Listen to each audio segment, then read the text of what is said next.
Bueno, muy buenas tardes a todos. Y no sé si me escuchan ahí bien. No sé. Sí, sí se escucha. Listo, dale, gracias. Entonces, bueno, vamos a comenzar. Aquí por unas cuestiones técnicas, pues vamos a comenzar de otra manera. Pero apenas se conecte mi compañero, ya vamos a dar como una introducción al tema en sí. ¿Listo? Entonces, pues primero vamos a comenzar con productos del vulcanismo, ¿listo? Entonces, bueno, aquí pasó una cosa y es que mi compañero no se puede conectar a esta hora, más o menos en unos 10 minutos, 20 minutos, ya se conecta pues para dar la primera parte. Entonces, pues yo lo que decidí es adelantar un poco la segunda parte, que no es tan complejo, que va a ser sobre productos del vulcanismo, y bueno, y otras cosas, pero que este sí necesitamos como un background que nos va a dar el compañero, ¿listo?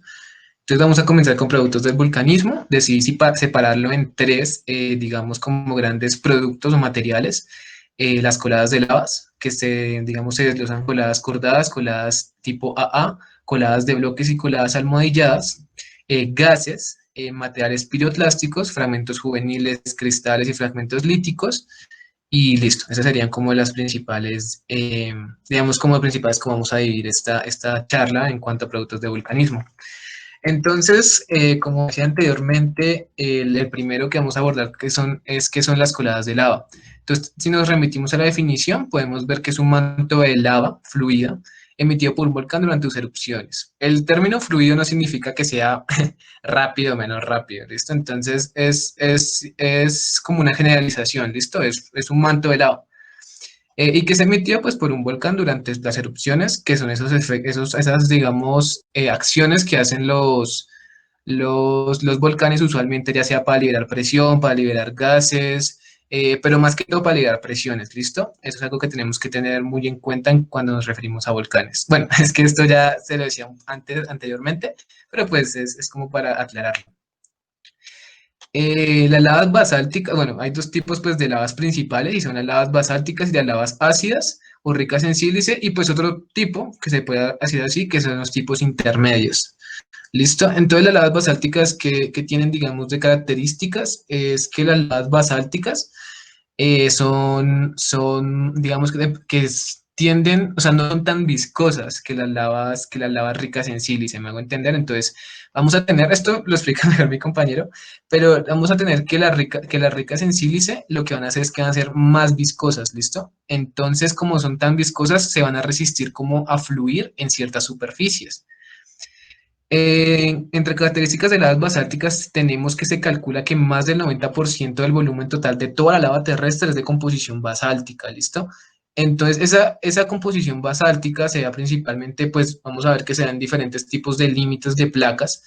eh, Cuando ya hablemos más sobre cómo se configura el vulcanismo a nivel de la Tierra, del sistema Tierra, y cuando fluyen normalmente formando láminas delgadas y anchas o cintas semejantes a torrentes. ¿Esto por qué? Porque es que el flujo llega a ser como tan organizado que empieza a ser como láminas, ¿sí? Empiezan a ser como laminitas, laminitas, cuando fluyen, ¿listo? Ya cuando se solidifican, si tienen formas relativamente diferentes. Pues como decía anteriormente, pues debido a su menor contenido en sílice, las lavas basálticas pues calientes suelen ser muy fluidas. Digamos un ejemplo es en la isla de Hawái, o sea, digamos cronometrar a una velocidad de más o menos 30 kilómetros por hora pendiente abajo para este tipo de lavas, pero frecuentemente sean velocidades de 100 a 300 metros por hora, ¿listo? Y igual sigue siendo como muy grande a lo que nos pintan, por ejemplo, en películas y cosas así, en que es como lenticas y lenticas, no, estas sí son un poco más rápidas.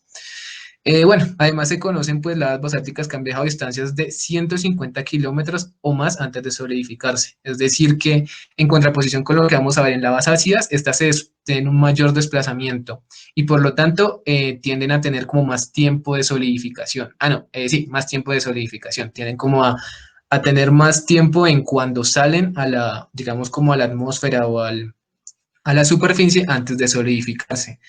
En cuanto a lavas ácidas o ricas en sílices e intermedias, tenemos pues principalmente las andesitas y otras lavas pues de composición intermedia, pues constituyen prácticamente todo el resto, o sea, el 90% es lavas basálticas. y más o menos el 9% serían estas intermedias, y solo el 1% serían riolíticas o pues mayormente pues ricas en sílice. Eh, como decía anteriormente, el contenido en sílice influencia mucho la viscosidad y por lo tanto como la velocidad de estos tipos de lava. Entonces, el movimiento pues, de estas lavas ricas en sílice es muy lento, ¿listo? Entonces casi no se percibe. Entonces ahí son como más pintadas como las que dan en las películas, que es como un poquito más lenticas, entonces no se perciben tanto, y esto es principalmente el contenido en sílice. La mayoría de estas lavas reolíticas pues son comparativamente gruesas y raras veces se desplazan pues más de unos pocos kilómetros de sus chimeneas. ¿Por qué? Porque pues al ser tan poco viscosas, la velocidad no les alcanza para irse tan lejos y para solidificarse en el camino. Es decir, se solidifican en una distancia muy cercana al centro de emisión. Ya llámalo conducto, llámalo pues cráter. Entonces, ese sería pues las principales diferencias. En cambio, pues las lavas andesitas, aquí es andesitas, no andesíticas, con una composición intermedia, pues exhiben características más o menos, pues como dice su nombre, intermedias entre estas dos. Entonces, ¿qué son las lavas encordadas, cordadas o pajoejoe? Usualmente en los libros de, digamos, de geología, he visto que utilizan este término más que lavas encordadas o cordadas. Bueno, lavas cordadas también lo he visto, pero también las lavas pajoejoe son como el término que más se utiliza. Bueno, esto pues el nombre es de origen hawaiano, supongo que así se diría el gentilicio, donde es de origen de Hawái, pero pues es como tal el origen, y es porque usualmente, como vamos a ver más adelante en la configuración regional de Hawái, se da de que estos tipos de lavas pues se emitan, haya una emisión de lavas basálticas, ¿listo? Entonces las encordadas, cordadas o pajoejoe se da por la solidificación de lavas basálticas fluidas, es decir, pues como decíamos anteriormente, de menor contenido en sílice y mayor contenido en compuestos máficos. Se da, digamos, la formación de una corteza relativamente lisa que se va arrugando, aquí como vemos en la imagen, que parece como si estuvieran arrugaditas aquí en la superficie. Mientras que la lava de abajo, todavía fundida, sigue avanzando. Entonces, lo que pasa es que la de abajo sigue avanzando y cuando la de arriba se va solidificando, lo que hace es como que rellenan los huequitos y se van formando como esas arruguitas. Su forma es similar a las hileras trenzadas de las cuerdas, pues más o menos es como se ve aquí en la parte, en el fondo de la imagen, no sé si alcanzan a ver. Se ve como si fueran sí, unas cuerdas trenzadas. Y bueno, una de las cosas pues que más exhiben este tipo de lavas y que vamos a ver más cuando verifiquemos los estilos de erupción son que cuando salen o hay emisión de estos tipos de lavas, lo que pasa es que dejan unos tubos de lava que es el conducto donde, o sea, bueno, el conducto horizontal donde salen estos tipos de lavas.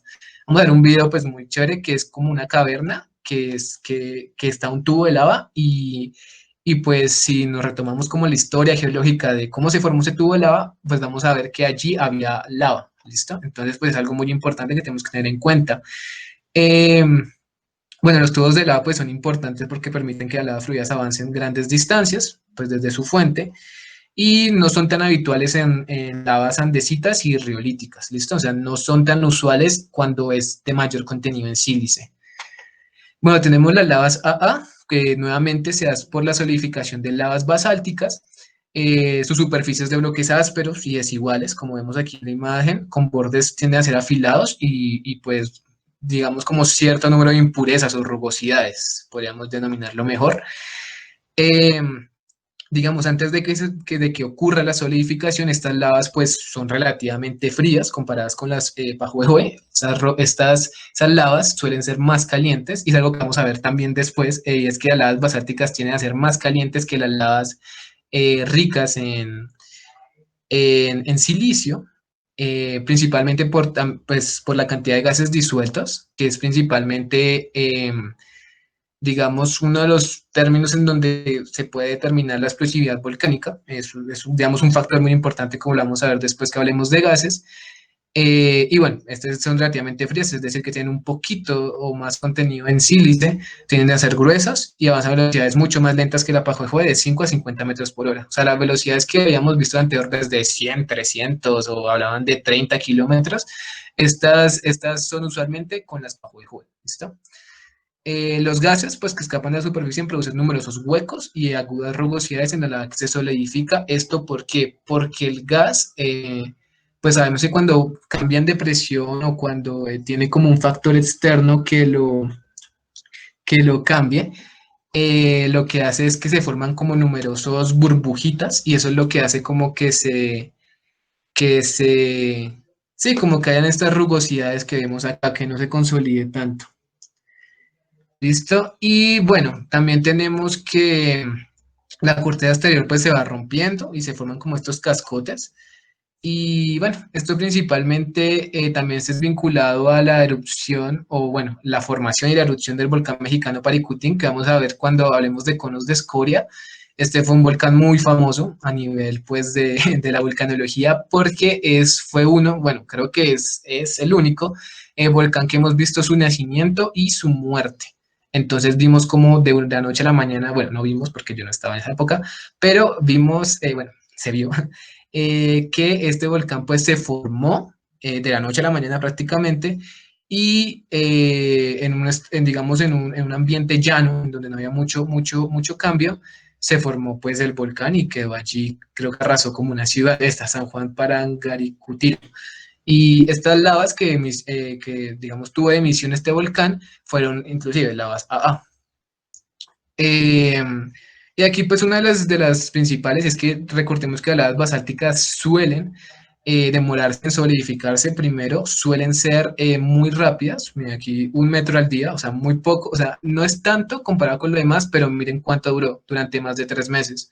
Entonces, es dependiendo como tal el caso del volcán que verifiquemos, pues normalmente suelen demorarse mucho tiempo en solidificarse. Bueno, aquí comparativamente, pues en Hawái, pues las lavas cordadas, que es las que hablamos la anterior vez, son más calientes, tienen más contenido más alto, son más ricas en gases, es decir, no se liberan tanto como aquí. Recordemos que aquí se liberan y eso es lo que hace como que explote y se formen esas burbujitas o fisuras o rugosidades que vemos ahí, y son más rápidas. Eso también pues basado en el contenido de composición máfica que tenemos en las lavas Pajoejoe. Listo. Y pues también recordemos que entre cordadas y A se puede dar una transición, como hablamos acá. La mayoría de coladas hawaianas empiezan como cordadas, pero pueden convertirse en coladas AA conforme descienden. Es decir, conforme su estructura más o menos se va cambiando y va liberando pues gases, que es lo que vemos en la imagen de fondo. Listo, coladas de bloque.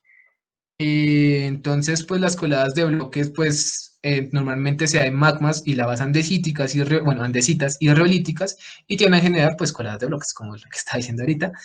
Y estas coladas de bloques, ¿qué es su principal característica? Bueno, pues consiste en gran medida en bloques separados, con superficies ligeramente curvadas que cubren la lava no rota del interior. Es decir, como este fondo que vemos acá, llegan a ser de tamaño bloque, que vamos a ver después cuando hablemos de piroclastas, eh, y que principalmente se van rellenando como las cavidades o la solidificación es tan rápida que como que empiezan a acumularse tanto en la misma superficie. Aunque son parecidas a las coladas A, recordemos que pues aquí se da como la rigurosidad de estas tienden a ser un poco más grandes y la estructura es comparativamente lisa. ¿Por qué es lisa? Principalmente por la solidificación de magmas ricos en sílice, lo que hace pues que sean un poco más viscosas, ¿no? Recordemos esa parte también. Y que en lugar de tener superficies ásperas de escoria, pues son lisas, ¿listo? Estas son las coladas de bloque. Y tenemos las coladas almohadilladas, que estas son muy buenas para, digamos, clasificar el entorno, porque las coladas almohadilladas, bueno, como se va a ver acá, son en su mayoría producto de la gran producción volcánica terrestre que se da a lo largo de las dorsales oceánicas. Sin embargo, esto también se puede dar, digamos, al revés. No como tal que se forme la lava bueno, abajo del mar, sino que se forme afuera y luego entra al mar, que es lo que pues aquí se vinculará. Entonces, lo que pasa es que a veces la lava, digamos, por ejemplo en Hawái, cuando fluye tanto y llega al mar, cuando cae empiezan a formarse estos tipos de almohadas, como lo dice su nombre, ¿no?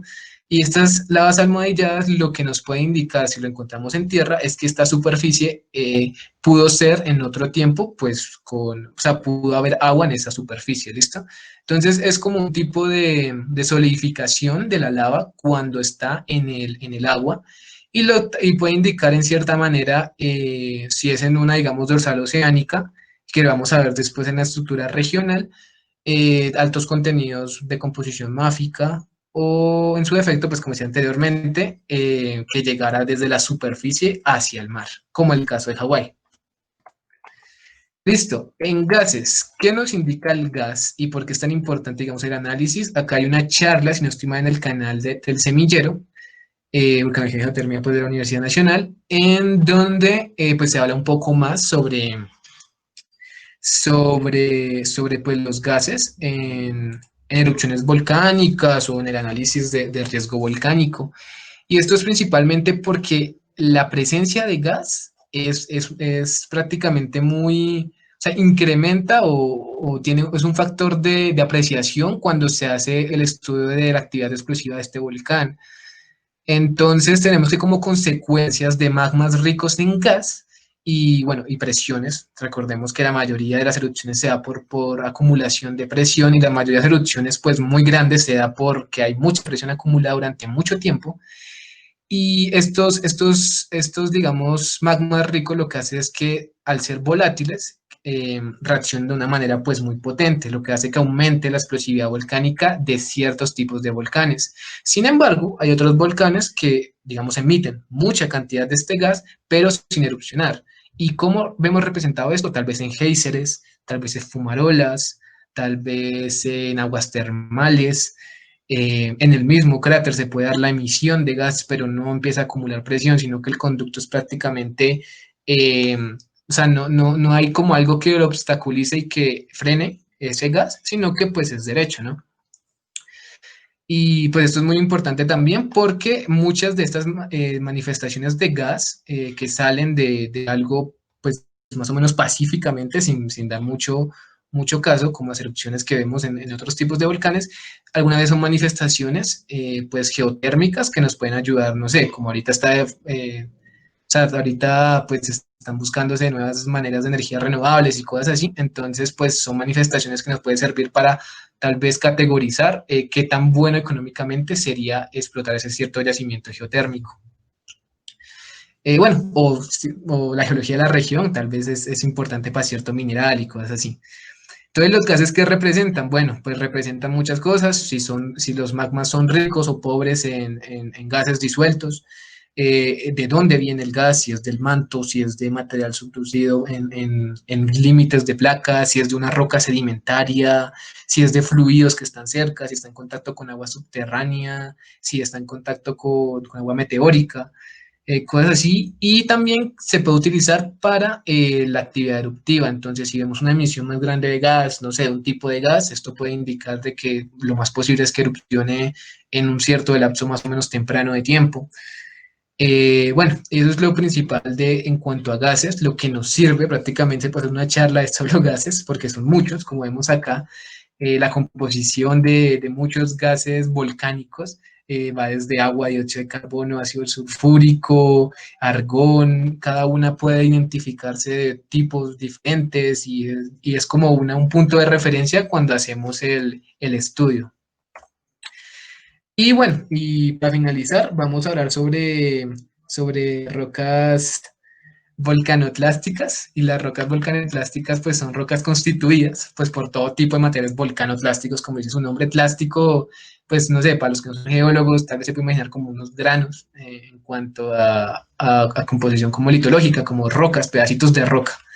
Eh, y que son independientes, o sea, no hay como una categorización que diga que las rocas volcanoclásticas tienen que ser de algún tipo de proceso de fragmentación, es decir, puede ser material parental del mismo volcán o puede ser magma que sale tan rápido que se solidifica en el aire, puede ser, independientemente de proceso de fragmentación, puede ser denominado roca volcanoclástica.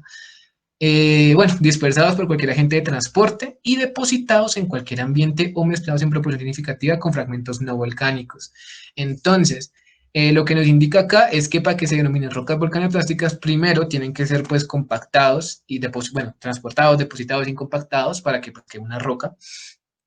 Y si se mezclan con otros fragmentos no volcánicos, tienen que ser de una proporción mayor, bueno, no una proporción mayor, sino una proporción significativa de estos fragmentos volcanoclásticos o materiales volcanoclásticos de tal manera de que se pues, denomine una roca volcanoclástica. Ya vendría pues siendo como más términos de clasificación, que sería, por ejemplo, aquí vemos una ignimbrita, que vendría siendo una roca ígnea volcánica, volcanoclástica, que son estos pedacitos que nosotros vemos aquí, y que pues su aspecto señala un flujo caliente de partículas volcánicas y gases. Esto fue encontrado en la cordillera frontal de San Juan en Argentina. Bueno, y el fondo también sería una roca pues volcanoclástica. Bueno, y en todo eso, ¿qué es un piroclasto? Una roca volcanoclástica prácticamente estaría compuesta de piroclastos, muchos piroclastos consolidados. Entonces, ¿qué es un piroclasto? Bueno, un piroclasto, tenemos dos definiciones acá, pues que encontré en internet y en un libro, que es principalmente, se define como la partícula expulsada por cráteres volcánicos en relación con cualquier proceso relacionado con la actividad volcánica, independientemente de su naturaleza o del origen de la erupción. Entonces, pues las palabras claves aquí es entender pues erupción, cráteres volcánicos y pues cualquier actividad volcánica, independientemente de su naturaleza. Entonces, prácticamente un piroclasto es toda la partícula expulsada por una erupción volcánica, ya sea, como les dije anteriormente, material parental, material pues ya sea de la base, magma que se cristaliza en el camino, en el vuelo, y pues ese sería prácticamente la definición de un piroclasto. Pero también tenemos otra definición que es un poco más completa, se podría decir así, y que es en el caso de una erupción volcánica de forma explosiva, el magma enfriado se fragmenta y se expulsa y reparte en forma de material suelto. Este material expulsado, fragmentado y distribuido por el viento no compactado se denomina tefra. Pues hay que tener muy en cuenta y es que tefra se denomina a cualquier piroclasto independiente de la composición o del tamaño de los granos. Entonces ustedes van a ver que algunas veces dicen, no, el tamaño de tefra es tal o cuánto tefra. Ustedes se preguntan como, ¿qué sería tefra? Entonces tefra es lo que vamos a ver después, es la pili, es ceniza, es bloques. Entonces todo eso se denominaría pues la misma tefra. Y pues todos estos fragmentos sueltos o compactados, pero digamos, en una matriz no rocosa, como una roca volcanoclástica, pues son llamados piroclastos. ¿Cómo se clasifican los piroclastos? Bueno, aquí, pues si son inconsolidados, pues se llaman de esta manera, aglomerados, ya sea bloques, bombas, eh, lapilis y cosas así. Pero lo que hay que tener en cuenta es que los piroclastos, o sea, el fragmento como suelto, se denomina de un 16 de milímetro a 2 milímetros, bueno, de 2 milímetros para abajo se denominaría ceniza, ¿listo? La ceniza es como un polvito, una harina que normalmente vemos en las columnas eruptivas. Ya de 2 milímetros a 64 milímetros se llama la pili y ya más allá de 64 milímetros se llama bomba o bloque, que es lo que vemos aquí. En la imagen superior vemos una bomba, un bloque, y aquí abajo vemos la pili, que son como rocas más pequeñitas. Y pues ceniza es la imagen de fondo que vemos aquí con una columna eruptiva, casi no se ve porque coloqué muchas imágenes, sin embargo, pues es como una harinita. Bueno, entre los piroclastos tenemos tres diferentes, digamos, maneras de clasificarlos, que son los fragmentos juveniles, que vienen siendo partículas generadas por el enfriamiento rápido del magma, que da origen a la erupción al salir expulsadas explosivamente desde el conducto volcánico. Entonces, ¿qué significa todo esto? Bueno, cuando el magma sale, como pues, cambia la presión, cambia la composición, cambia el ambiente, lo que hace es que, pum, se solidifica rápido y pueden formar varias cosas, ya sea aglutinados, que vendría siendo como una masa deforme. Yo investigué, bueno, investigué un video que le hice como si fuera una plasta, ¿sí? Como si fuera una plasta de algo, que vendría siendo como los aglutinados, y que normalmente, pues, cuando veamos los tipos de volcanes, suelen formar conos de spatter. Que eso no lo vamos a ver, pero pues cabe mencionar, pues es bueno mencionarlo. También tenemos bombas, que es lo que veíamos la anterior vez, escoria, que vendría siendo como más un poco más basálticos y que cuando pum sale ese magma, lo que pasa es que se solidifica tan rápido y hay gases que pum, que son como burbujitas, pum, pum, pum, y salen como estos huequitos o vesículas que vemos acá. Pues, pues se puede decir que como tiene como una estructura vesicular, una textura vesicular, digo. Y bueno, también la pómez, que es también como muy famosita, y también los acnelitos, que es lo que vemos de fondo. Los acnelitos son como finas pelitos, que aquí le dicen pelos de Pelé. Pelé es la diosa de allá de Hawái, de los volcanes. Y, y lo que pasa con estos pelos de Pelé o acnelitos es que, pum, cuando salen, se solidifican como tan rápido y tan finos que, que, que se forman estos pelitos, ¿listo? O sea, como que el gas los rompe todos, pero son tan finos que forman estos como cabellos pues como le dicen acá, cabellos de Pelé. Y bueno, y los fragmentos líticos o cenolitos que vendrían siendo de dos diferentes accesorios, que son fragmentos pues de las paredes del conducto volcánico, es decir, cuando erupciona arranca un pedazo de ese conducto volcánico y pues está en forma de cenolitos, o parentales que vendrían siendo pues fragmentos del basamento del volcán.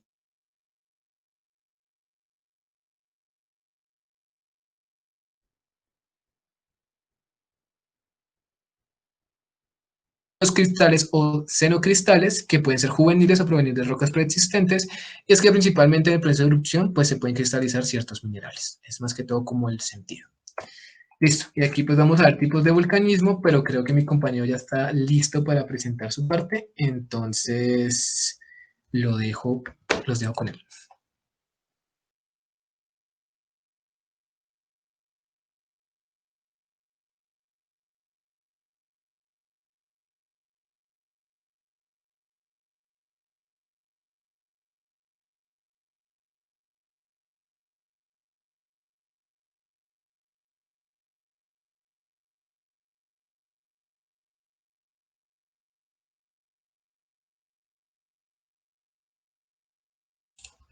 Bueno, esperen que me dicen que en efecto no está el compañero. Entonces yo creo que voy a seguir con mi parte y listo. Qué pena, qué pena, qué pena. Listo. Ah, no, pero este no sería. Sería...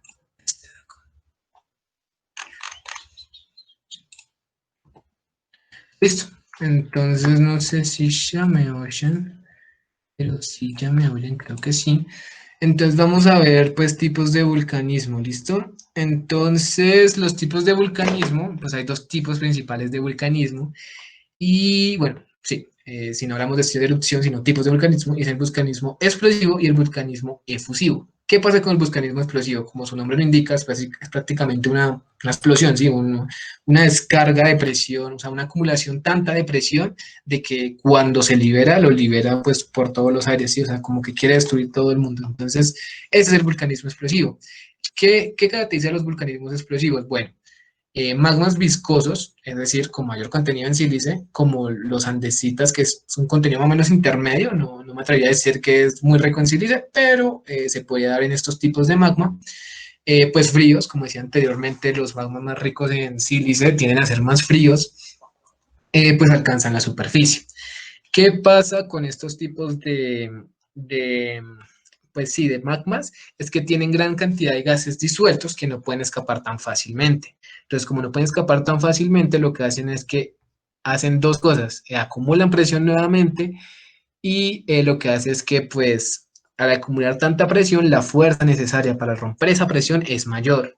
Lo que hace como que cuando, como aquí lo dicen en inglés, cuando sale, lo que hace es que lanza fragmentos de roca de lava durante muchos kilómetros, ya sea hacia la estratosfera o hacia los mismos, hacia la misma superficie, y pues es muy grande a nivel de explosividad volcánica. Digamos que los flujos de lava que se dan en estos tipos de erupciones volcánicas tienden a ser pues muy poco gruesos y no fluyen tan fácilmente. Recordemos que los que fluyen fácilmente son las lavas basálticas, y aquí pues como decía anteriormente se caracterizan pues más viscosos, es decir, de mayor contenido en sílice. Entonces, ¿qué tenemos en vulcanismo efusivo? Bueno, vulcanismo efusivo es exactamente todo lo contrario. Entonces, los volcanes efusivos son calientes, más o menos 1200 grados centígrados, aquí iría un o acá arriba, que es de magmas basálticos. Alcanza, pues cuando estos magmas basálticos alcanzan la superficie, estos gases disueltos escapan primero fácilmente, lo que haría pues origen a estas lavas AA y pues al flujo de lava, y, y pues corren muy fácil, ¿sí? Vamos a ver más adelante que son muy fluidos en términos de pues algo comparado con la lava, ¿no? Y listo. Y los estilos de erupción. Entonces los estilos de erupción, ¿qué son los estilos de erupción primero que todo? Los estilos de erupción es como un estilo que tiene cada erupción para erupcionar, valga la redundancia, de manera diferente. Por algo que tener en cuenta con estos estilos de erupción es que Digamos, cuando uno ve la historia de un volcán puede tener en su historia, como decía anteriormente, varios tipos de estilos de erupción que pueden cambiar ya sea en minutos, horas, días o incluso pues meses. ¿Por qué se cambia los estilos de erupción? Bueno, ya pues principalmente por la composición del magma, por la cantidad y naturaleza de los volátiles, es decir, los gases disueltos, bueno, y cómo estos reaccionan con el ambiente, la geometría del conducto, de la chimenea, del cráter, si se colapsa, si no se colapsa, sí, qué pasaría si algo lo bloquea y acumula más presión, el acceso a, digamos, agua. Recordemos que el agua con, con el magma no es una buena combinación porque al final hace como una consecuencia explosiva. Eh, y todo eso, pues, basado principalmente en los estilos de erupción. Entonces, hay muchos estilos de erupción que esos factores los afectan mucho y hace que, pues, cambie el estilo de erupción, ya les dije, pues, en tiempos o periodos de tiempo, pues, más o menos cortos, pues, geóricamente hablando, ¿no? Y bueno, tenemos un ejemplo y es, digamos, una erupción pliniana puede contener fases con diferentes estilos de erupción. Por ejemplo, la producción de ignimbrita, que es como una fase ultrapliniana, pero la fase dominante en términos de volumen y o intensidad es pliniana. Es decir, si la mayoría o digamos el estilo de erupción predominante es pliniana, pues se denominará una estilo de erupción pliniana con algunas fases de ultrapliniana por la producción de ignimbrita. Bueno, entonces en estilo de erupciones, pues vamos a hablar de erupciones hawaianas, pues como su nombre lo indica, eh, usualmente pues pasa en Hawái. ¿Y qué pasa con las erupciones hawaianas? Bueno, las erupciones hawaianas son bueno, en términos como muy, no tan serios, son las erupciones como más tranquilas, más pacíficas, eh, de todos los tipos de erupciones, ¿no? O sea, comparado con los demás, sí, son muy tranquilas, pero igual, uno no quiere estar cerca cuando ocurre una erupción hawaiana, entonces, estos son como términos muy redundantes.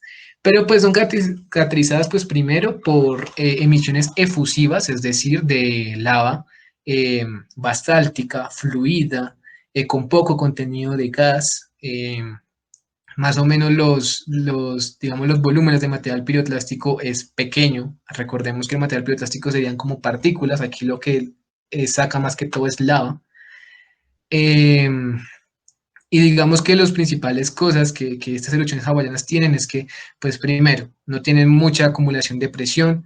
eh, Al ser pues poca la acumulación de presión, lo que hace es que siempre salgan, o sea, son repetidas, o sea, duran mucho en el tiempo estos tipos de erupciones. Eh, Se forman pues volcanes en forma de escudo, que eso lo vamos a ver cuando miremos los tipos de volcanes. Y bueno, y eso es más que todo lo principal que tenemos acá. Tal vez lo que decía anteriormente, que es esta formación de canales de lava, que es lo que vemos aquí afuera, que son como prácticamente canales, en vez de agua, lo que hace es salir pura lava.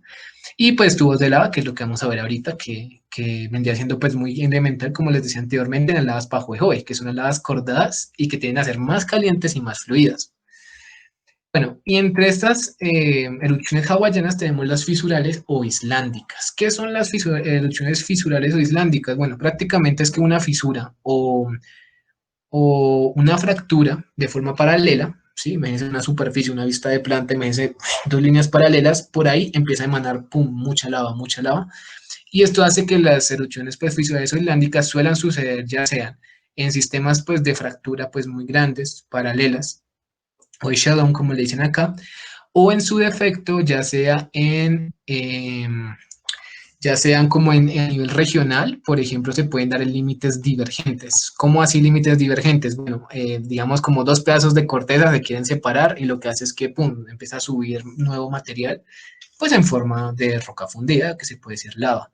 ¿En dónde pasa esto? Pues como su nombre lo indica, pasa usualmente en Islandia. En Islandia lo que sucede es que por ahí, en toda la mitad del medio, lo que pasa es una fisura, un límite divergente, que es lo que hablamos bueno, lo que hablamos no, porque no hemos hablado de esto, pero que es lo que se denomina la dorsal mesoceánica, pues del Atlántico. Entonces la dorsal mesoceánica es como dos pedazos de corteza que se van separando y va dejando espacio para que empiece a salir lava, y ese tipo de lava suele ser de alta composición basáltica. Recordemos, como decíamos anteriormente, que el 90, bueno, más o menos del 90% de la emisión de lava en la Tierra es de composición basáltica. Entonces hay que tener pues en cuenta esa parte. Listo, como decía anteriormente, pues se pueden dar en ciertas preferencias regionalmente, como les decía, la dorsal mesoceánica, o en su defecto podríamos hablar también de fracturas en algún tipo de complejo volcánico. Bueno, aquí está la cortina de fuego, que fue algo que me llamó mucha atención, y es que cuando salen estas, se forman como unas cortinitas, que es lo que vemos aquí afuera. Entonces, pues erupcionan y como son una pared, yo le denominaría mejor como pared de fuego, o algo así, se ve como si fueran una frontera, no sé, allá más allá es el infierno y acá es algo feliz o algo así, ¿no? Entonces ese sería como la diferencia o cómo se haría como una erupción fisural si no estaría ahí, ¿listo? Y bueno, aquí vamos a ver cómo se explora un tubo de lava, que es lo que le decía anteriormente, los conductos donde van saliendo la lava Pajuejoe, las lavas fluidas basálticas, y pues como vemos, van a ser muy parecidas a las cavernas. Entonces, ahí se ve.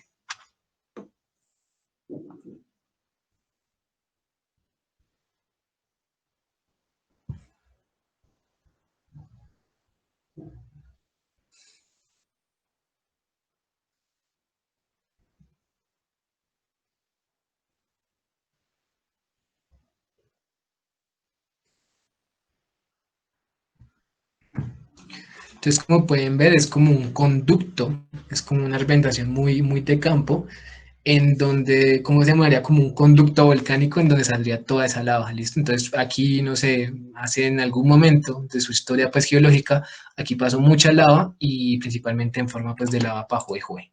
Y bueno, aquí está la salida del túnel. Esto está en Hawái, si no estoy mal, sí, debe ser en Hawái. Y listo. Entonces tenemos acá otro, otro ejemplo de erupciones efusivas, que nuevamente es en Hawái. Creo que Hawái es una de las mejores, bueno, Islandia también es una de las mejores, digamos, localizaciones para hacer presencia en cuanto a volcanismo efusivo o pues de lava basáltica. Y es que, pues como vemos acá, se dan ya sea pues canales de lava, eh, como vemos es muy fluida, hace mucho daño, se desplazan distancias muy grandes. Miremos aquí, también en el piso de aquí, no sé si lo ven muy bien, este piso pues tiene una forma muy similar a las lavas AA que vimos anteriormente, y en algunas partes se empieza a ver como esa lava Pajuejue, que es como un poco más trenzadas, ¿no? Como esa forma trenzada. Listo, y aquí vemos pues el daño que hace a nivel superficial. Aquí vemos pues diferentes tipos de emanaciones, como les decía anteriormente, como no hay nada que los pare, entonces emanan ahí durante un largo periodo de tiempo. Entonces, bueno, esto es pues una de las imágenes que vinculan pues esto al tipo de erupción pues hawaiano.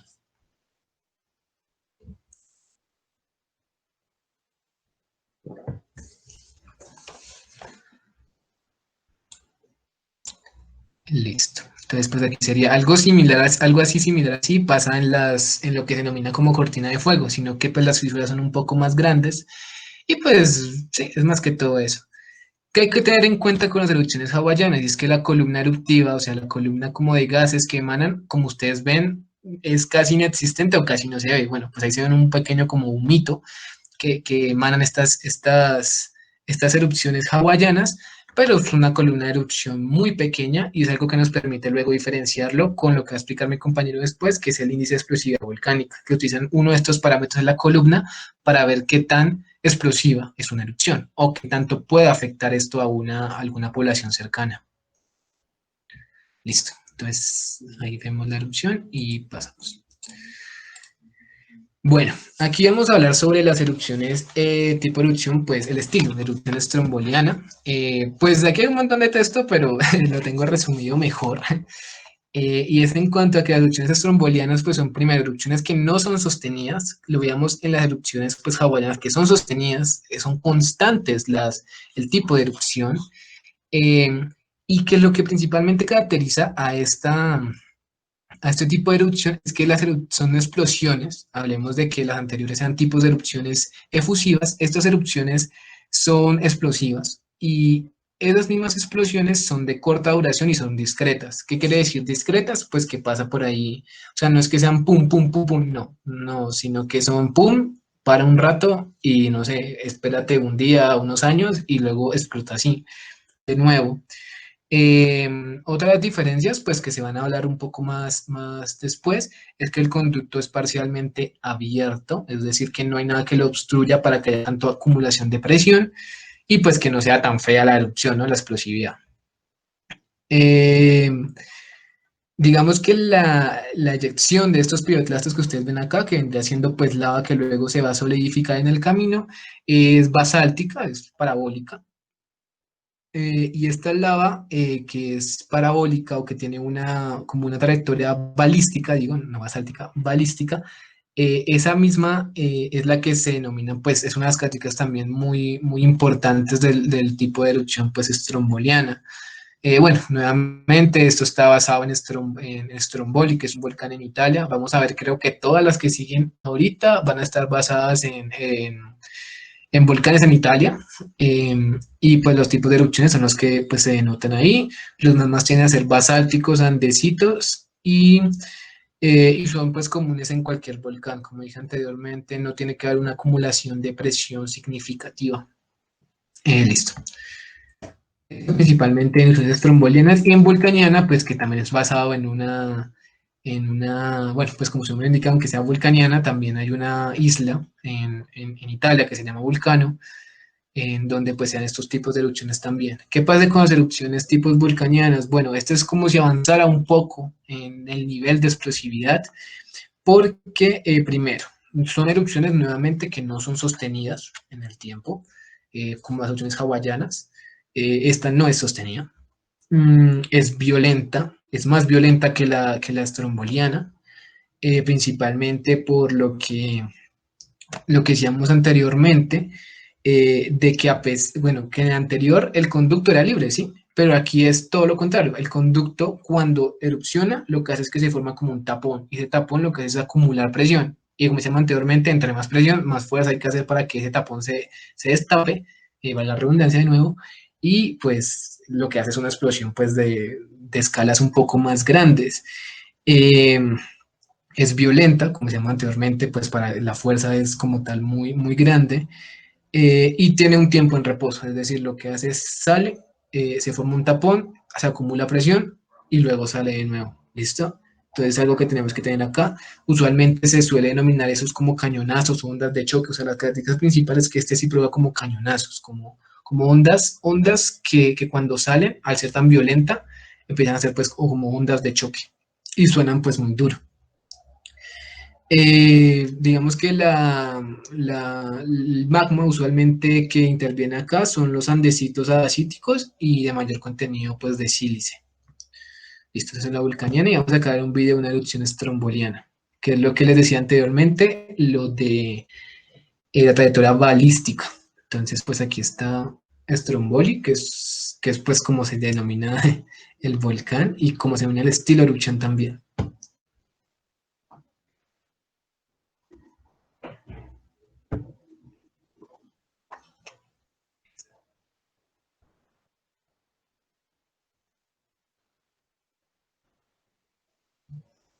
Listo. Y entonces es prácticamente eso. Sale una vez, una erupción, no es sostenida. Hay otras emanaciones cerquitas, pero no como la erupción grande. Y ya, es prácticamente eso. Es una erupción pues balística y cosas así. Listo. Entonces vamos a ver plinianas, subplinianas y ultraplinianas. Entonces, bueno, lo principal acá es el término pliniana. Pliniana es basado en Plinio el Viejo, que pues fue el que más o menos narró muy bien la erupción del Monte Vesubio en el 79 después de Cristo, bueno, después del área común, como quieran llamarlo, y lo que implica esto es pues muy similar porque la mayoría de las erupciones volcánicas de alto índice explosivo y también como que más afectan a las poblaciones circundantes vendrían siendo plinianas, subplinianas y ultraplinianas. Estas, pues, su principal característica es que son sostenidas, o sea, o sea, se pueden dar durante largos periodos de tiempo, de varias horas, días, el conducto está abierto totalmente, es decir, cuando se quita la presión de ahí, ya lo que sale empieza a salir de unas maneras pues muy explosivas y casi catastróficas.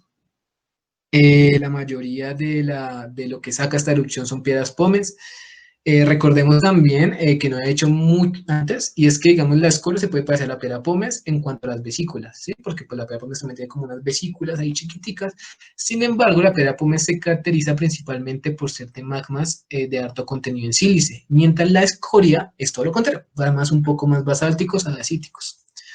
Entonces, esos magmas, pues, como decía anteriormente, pues si se produce mucho pómez, cabe recordar que el material que sale de allí del volcán está compuesto prácticamente del magma dentro del volcán, es decir, que el magma dentro del volcán tiene alto contenido en sílice, tiene a ser pues riolíticos y pues eso principalmente.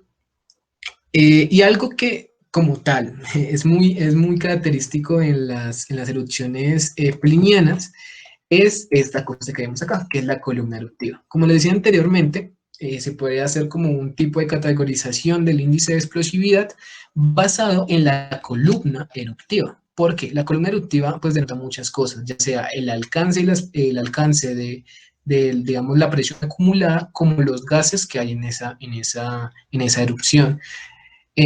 Lo que nos referimos es que las hawaianas podrían tener menos columnas eruptivas. ¿Por qué? Porque tienen magmas que no acumulan tanta presión, que no tienen tantos gases disueltos y tienen tener una columna más pequeña, mientras que la estromboliana tiene que tener una columna más grande que la hawaiana y la vulcaniana más grande que la estromboliana y así sucesivamente. Es decir, en términos de columna de erupción, la pliniana tendría el mayor. También la producción de piroclastos, hablamos que la columna de erupción también es como un referente en la fabricación de estos piroclastos, también determina que la índice de explosividad volcánica sea un poco grande o pues mayor que los demás.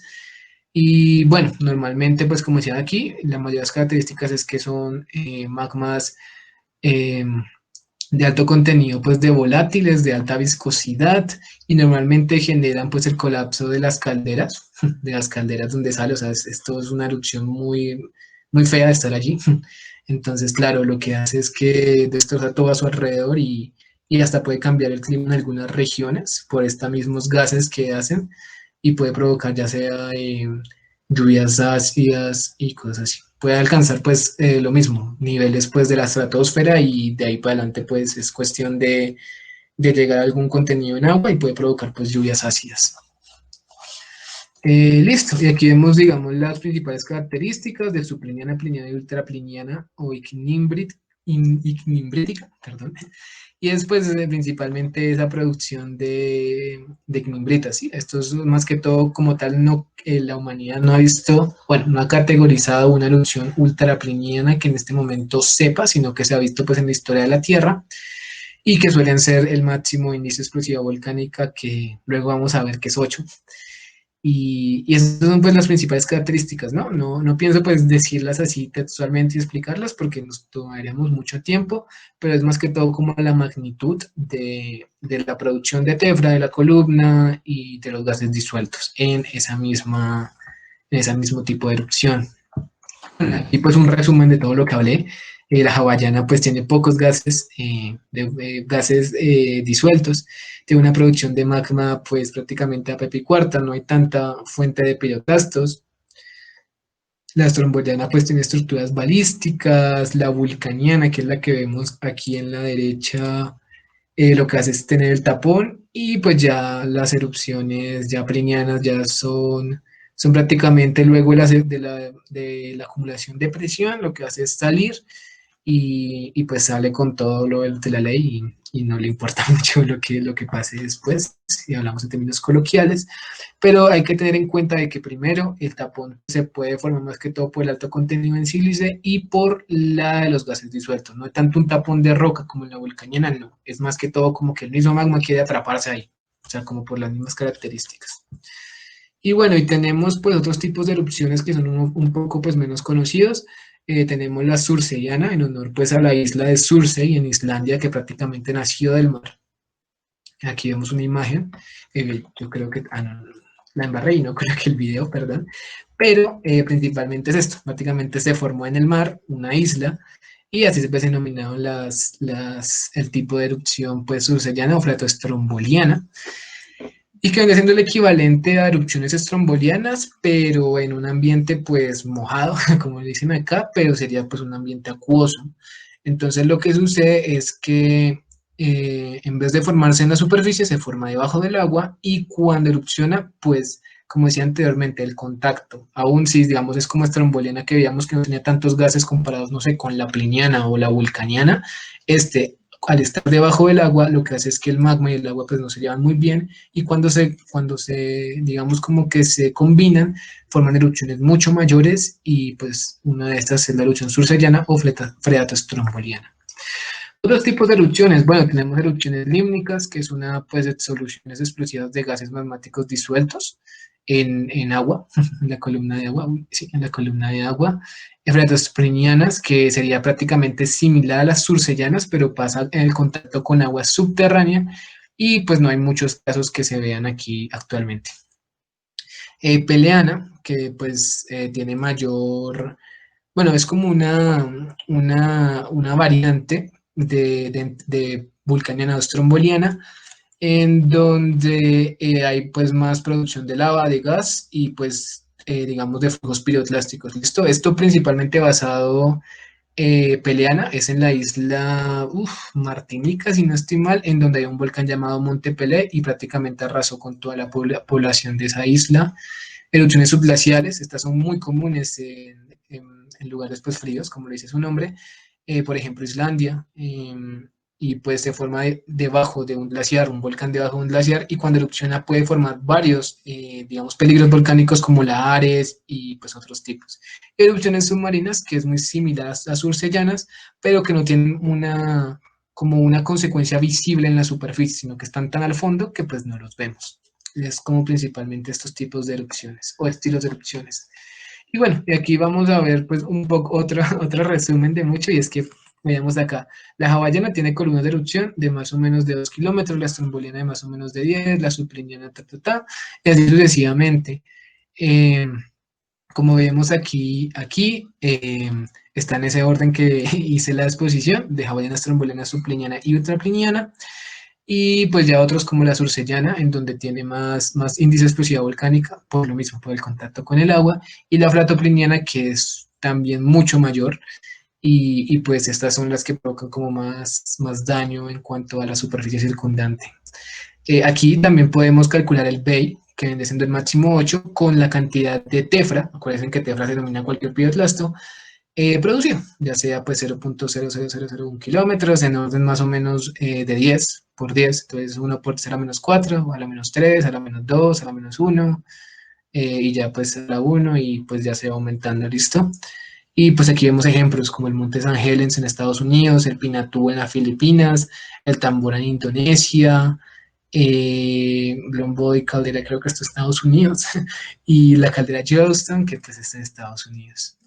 Y listo, eso ya como un resumen. Y listo. Y pues vamos a ver la anatomía pues, de un volcán. Pero espérense un momentico, confirmo algunas cositas. Listo, entonces ya arreglado las cositas que tenía que hacer con esta exposición. Vamos a ver pues la anatomía de un volcán normalmente. Entonces la anatomía de un volcán pues primero pues la cámara magmática, que es la que vemos en el fondo. La cámara magmática pues es donde prácticamente es la fuente de donde sale el lava en un volcán. Tenemos el conducto, vena, algunos dicen chimenea. Eso es prácticamente el conducto donde prácticamente la cámara magmática, la superficie, es una base el conducto. Tenemos las bombas, que vienen siendo pues, los piroclastos. Tenemos la columna eruptiva, que es lo que hablamos anteriormente en tipos y estilos de erupciones. Tenemos la ceniza, que viene siendo también un tipo de piroclasto. Recordemos que Terra denomina todo esto, pues se pueden dar la formación de domos de lava, de lahares, de flujos piroclásticos, de colapsos pues, del mismo domo de lava, flujos de lava, fumarolas, y aquí pues estaría más en contacto con agua subterránea y se acumulaba presión, pues se denominaría géiseres. Si estuviera un poco más superficial se denominaría aguas termales. Todo eso son como la anatomía de un volcán, ya sea adentro y afuera, como lo expresa. Entonces, pues vamos a ver tipos de volcanes. ¿Cuáles son los tipos de volcanes? Bueno, los tipos de volcanes tenemos los monogenéticos, que vendrían siendo los, los conos de escoria. No, bueno, entonces, bueno, esto lo vamos a dejar aquí un momentico y lo que voy a hacer es pasar la otra presentación para explicar un poco sobre los límites, para no enredarnos tanto. Entonces ya, esperen un momentico, voy cambiando la presentación y ya vamos para. Creo que es esta. Listo, entonces creo que ya están viendo como una estructura de la Tierra, un corte de la Tierra. Entonces vamos a ver, por aquí pues tuvimos un enredo, entonces eh, vamos a tratar de expresar esto del mejor tiempo posible para pues que entiendan lo de los tipos de volcanes. Entonces, ¿qué tenemos acá? Bueno, la Tierra pues está compuesta principalmente de placas tectónicas en donde pues se pueden dar diferentes tipos de límites, como límites convergentes, los límites divergentes y los límites transformantes. Bueno, aquí no se ven los límites transformantes porque pues tocaría verlo desde arriba, pero como tal estos límites lo que expresan diferentes tipos de manifestaciones volcánicas y se pueden dar de diferentes maneras. Las dorsales centro-oceánicas, como la dorsal centro, pues la dorsal meso-oceánica del Atlántico, lo que hace es que hay un ascenso de magma, mientras y eso se llaman pues bordes divergentes, ¿no? Bordes divergentes que divergen la placa, mientras los bordes convergentes como que chocan. Entonces, cuando hay bordes convergentes, lo que hace es que la de menor peso, bueno, no, la de mayor densidad, digo, subduce a la de menor densidad. Y lo que hace es que se empiezan a ver manifestaciones, como aquí vemos en Sudamérica, como con la cordillera de los Andes. Recordemos que pues Colombia está en la cordillera de los Andes, entonces vemos muchos, muchos volcanes por aquí.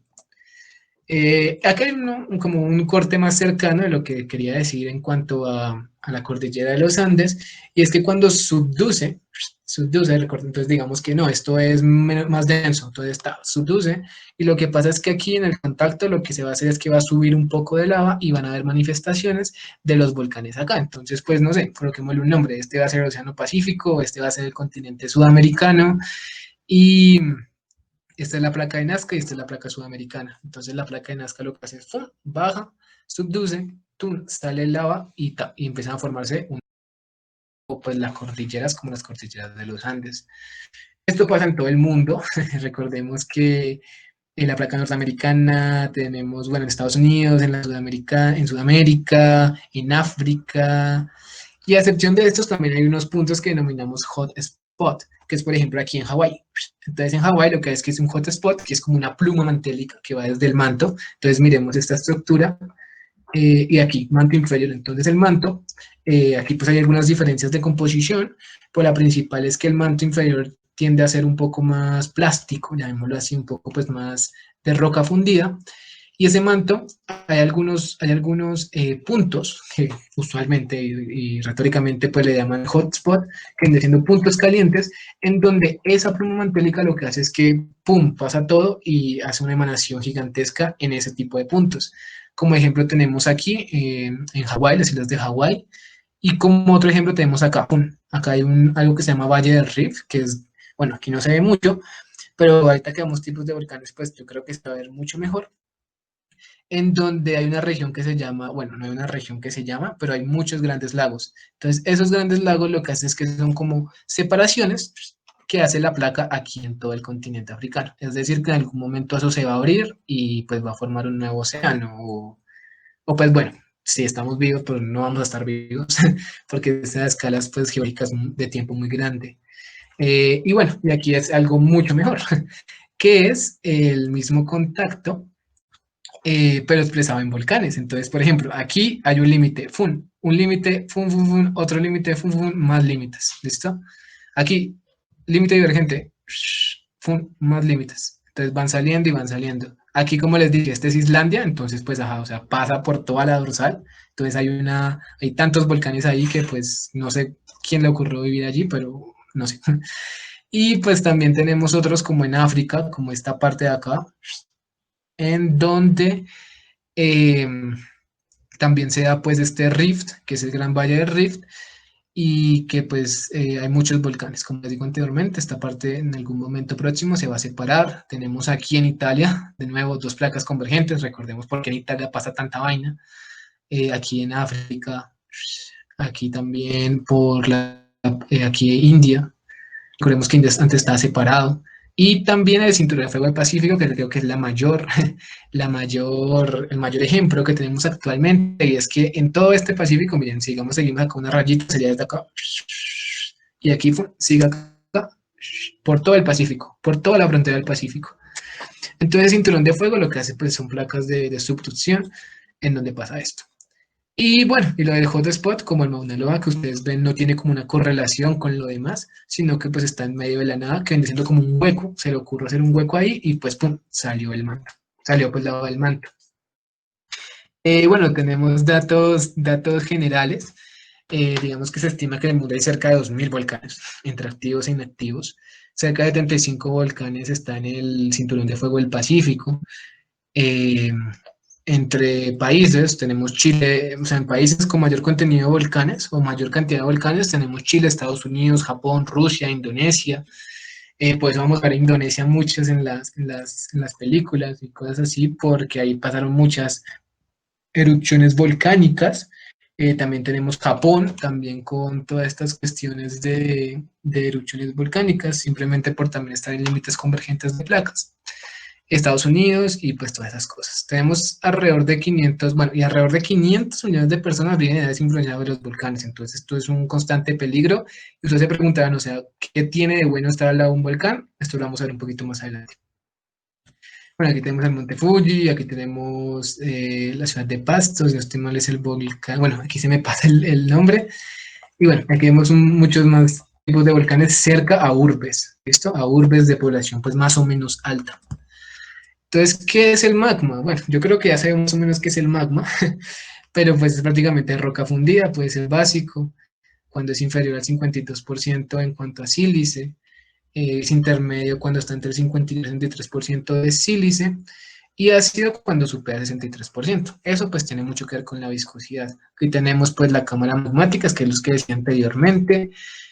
Bueno, ¿cuál es la diferencia entre magma y lava? El magma está abajo y la lava está arriba. No creo que haya que profundizar mucho en esto, pero es como la principal diferencia. El magma suele estar debajo, estar adentro de la anatomía, digamos, de la Tierra, mientras la lava suele estar como en su superficie. Ya cuando emana es lava. Tenemos algunas rocas pues volcánicas, como lo son el granito y el basalto.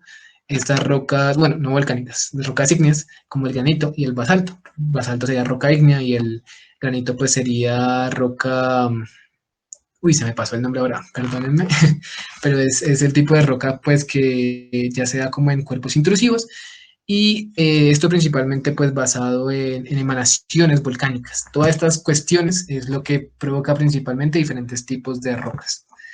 ¿Cuáles son las propiedades físicas del magma? Bueno, pues la temperatura, la viscosidad, como decíamos anteriormente, y pues la densidad, pero que esto lo podemos profundizar un poco de tiempo después. Nuevamente, los componentes del magma pues suelen ser oxígeno, silicio, aluminio, hierro, calcio, sodio, potasio, magnesio, y esto muy relacionado a los gases que también emiten. Eh, la actividad eruptiva, como decíamos anteriormente, no es tan única, sino que pues, algunas cámaras magmáticas pueden alimentar dos volcanes, pero siempre uno en su mayoría es el que sale más beneficiado en esa alimentación, o ya como un flujo directo del manto, como Hawái. Y bueno, y el índice de explosividad volcánica es lo que le decía anteriormente, que se mide más que todo por las columnas eruptivas y por el volumen de tefra. Recordemos que el volumen de tefra es todo material, partícula que expulsa la erupción volcánica. Bueno, aquí vemos algunos tipos de erupciones, por ejemplo la hawaiana, que tiene BI 0, estromboliana 1 a 2, vulcaniana 2 a 4, pliniana 5 a 6, ultrapliniana, bueno, o pliniana, porque pues, aquí es un poquito redundante, 7, 8 y 9. Bueno, 9 no, 9 ya es como muy, muy, muy para allá. Entonces, bueno, llega hasta 8 usualmente. Y bueno, los peligros volcánicos, yo creo que los podemos decir después. Entonces, pues vamos a ir primero con los tipos de volcanes. Esperen, aquí cambio la presentación y vamos por los tipos de volcanes. Los tipos de volcanes sería aquí y acá. Listo, entonces ya todos están viendo, entonces vamos por los tipos de volcanes. Hay principales, pues, diferentes tipos de volcanes, los monogenéticos, los poligenéticos y las calderas volcánicas. Principalmente tenemos que los monogenéticos son los conos de escorias, tenemos un bonus acá que son diatremas, que sería como una estructura subvolcánica, los mares, los anillos de Tobas, no vamos a profundizar tanto en los conos de Tobas, las tuyas o Scutum Shield, que tampoco vamos a profundizar tanto, las coladas y los domos de lava, y las coladas y los domos de lava, esto en monogenéticos. Y en poligenéticos tenemos los estratovolcanes, los volcanes en forma de escudo, las ciudades volcánicas y rifts, que esto es los que le decía anteriormente en cuanto a ¿cómo se llama esto? A el Gran Valle del Rift en África. Tenemos las calderas volcánicas que se pueden dar de explosión, de colapso sectorial, por migración lateral del magma o resurgentes. Y bueno, también tenemos agrupamientos volcánicos, que esto tampoco vamos a profundizar tanto, pero que es prácticamente como un complejo volcánico en que se puede, digamos, correlacionar diferentes tipos de estructuras volcánicas y pues se denomina agrupamiento volcánico. Pues, ¿qué son los volcanes monogenéticos? Los volcanes monogenéticos suelen ser caracterizados por geoformas o más que todo estructuras volcánicas discretas, es decir, como un poquito aisladas, de menor tamaño y que se forma durante un ciclo eruptivo. Pueden ser máficas, como los conos de escoria, los mares, las diatremas, los conos de toba, los anillos de toba y los escudos shears o también denominadas tuyas o silíceos, como los domos de lava y los culés. Los culés son un tipo de lodo de lavas, entonces no hay mucho lío en eso. Digamos que en los máficos o de menor contenido en sílice tienen vidas medias de más o menos años a décadas, mientras los otros, los de mayor contenido en sílice, pueden durar décadas o incluso siglos. ¿Por qué pasa esto? Bueno, principalmente porque el suplemento de magma suele ser muy pequeño o episódico, es decir, que se vacía de una manera, pues una erupción un poco más pequeña, o en su defecto son episódicos, no sé, se bloquea o encuentra un camino que es mejor y pues ya no le hace por ahí. Típicamente son de pequeño volumen, es decir, menor que 1 kilómetro cúbico. Bueno, aquí vemos al fondo unos mares y aquí vemos un domo de lava en Chile. ¿Qué son los conos de escoria? Bueno, los conos de escoria son, son como colinitas, como vemos acá, colinitas cónicas de alta pendiente de tebra, material piroclástico que se acumula alrededor de estos y a sotovento, es decir, a favor del viento, alrededor del conducto. Entonces aquí está el conducto y lo que hace es que el piroclasto se va acumulando aquí. Y eso sería como un cono de escoria. Bueno, la morfología puede cambiar por estos factores, el volumen, el estilo y la modificación pues post erupción, ya sea, no sé, efectos atmosféricos que pueden cambiar esto y cosas así.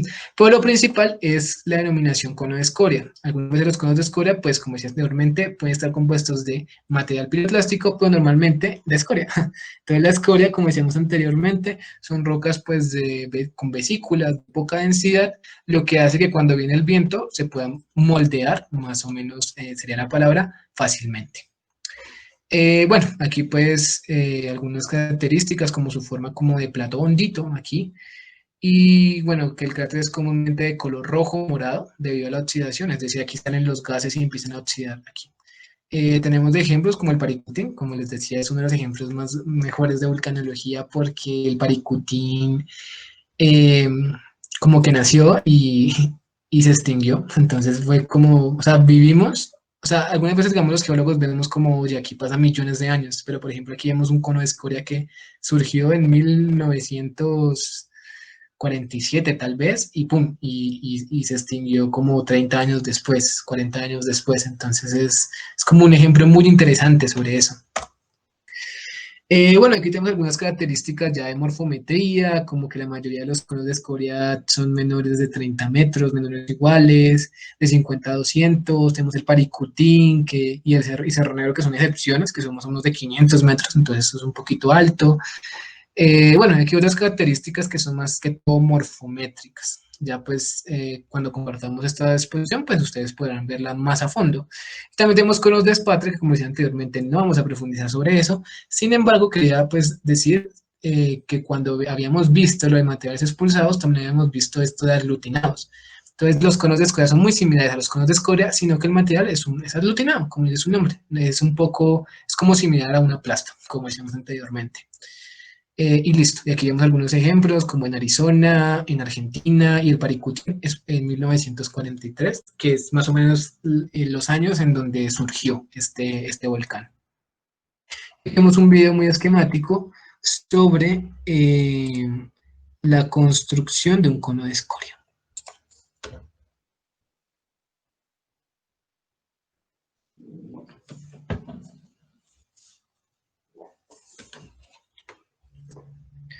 Listo, entonces como ven acá, el conducto volcánico lo que hace es emanar pues muchos materiales y se van acumulando. Aquí el único, digamos, error es que veo es como tal la dirección del viento. Entonces, como la dirección del viento, aquí, digamos, se puede ver como una sombrita que provoca la cuestión en el piso, pero sería como una figura más asimétrica, ¿sí? Como a favor del viento. Entonces, como el viento venía hacia este lado de acá, más o menos, sería como que esta no estaría tan así, o sea, no sería tan igual, sino que es como que se inclina un poquito aquí.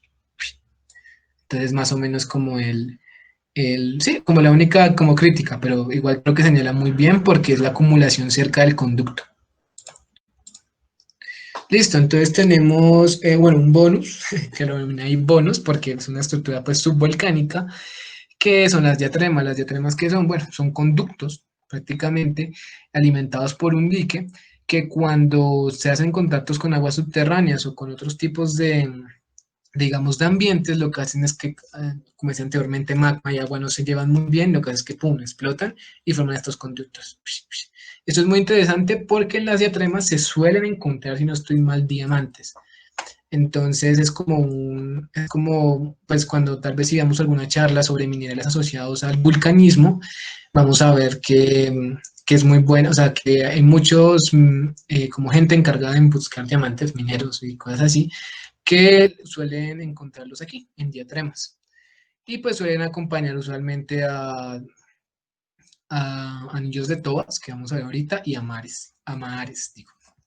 Bueno, y en todo esto, ¿qué son los mares? Bueno, los mares, como lo dice aquí en su definición, son cráteres circulares, más o menos de fondo plano, usualmente llenos de agua, que forman como si fuera un laguito, como vemos acá, o aquí en el fondo, forman como un laguito, que es producto de la interacción entre el magma y agua subterránea. Recordemos de nuevo que el magma y el agua no se llevan muy bien, y lo que pasa es que hace una erupción súper grande, dejan una estructura como una diatrema de bajito, y pues ya digamos a su alrededor afuera, pues denomina como conos de anillos de toba, tefra, acumulada pues al lado, ¿no? Y listo, esto principalmente. Tal vez lo otro, pues cosas morfométricas, es que aquí más o menos cuando entra la diatrema, las pendientes suelen ser de 70 grados, o sea, muy pronunciadas, pero ya cuando se van saliendo suelen ser un poco menos, como 25 grados, más o menos también cerca de los anillos de toba. Entonces, en todo esto, ¿qué son los anillos de toba? Bueno, los anillos de toba, pues como dicen acá, son formaciones, más que todo de material piroclástico, tefra, que se forman alrededor usualmente de un mar. Entonces, digamos, aquí podemos ver al centro un mar, que casi no se ve mucho, pero usualmente suele estar cerca de un mar. Entonces, ¿qué pasa? El mar lo que hace es como el cráter, y los anillos de toba son como unas acumulaciones que se dan circundante al cráter. Y como el cráter suele ser circular relativamente, lo que pasa es que el anillo también. Recordemos que es como si fuera una explosión y fuera para todos lados. Pero aquí pues hay un inciso que hay que hacer, que son muy parecidos también a los conos de escoria, porque el viento también los puede modelar. Si están hechos por, digamos, por fuertes vientos, suelen ser anillos asimétricos, que es lo que digamos acá en los mares. Y es que, digamos, si se ocurren durante fuertes vientos, los anillos no tienen así esta forma circular, sino tienden a ser inclinados para un lado, para otro, y con simetría, con poca simetría, llamémoslo así. Y bueno, aquí vemos otro video que este sí es muy chévere, que es sobre la formación de un mar. No me acuerdo a qué servicio geológico es, pero es muy esquemático, la verdad. Entonces vamos a verlo aquí todos. Entonces se forma un bloque de diagrama, hay agua subterránea.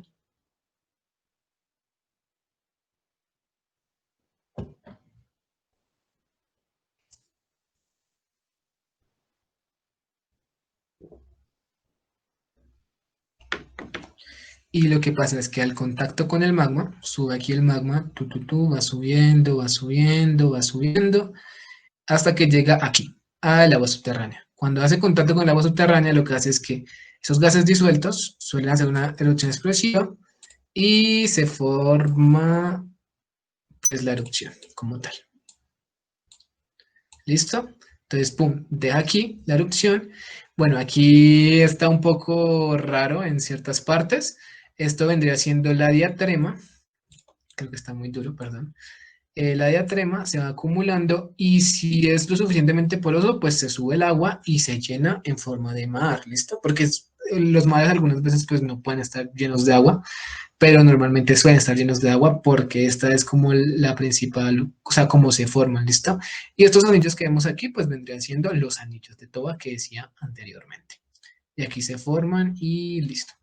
Y pues abajo no vemos la estructura, pues hay como una diatrema. Entonces, esta sería la formación. Listo, listo. Entonces tenemos acá nuevamente características morfométricas de estos principales. Recuerden que, como les decía anteriormente, estos son usualmente magmas básicos.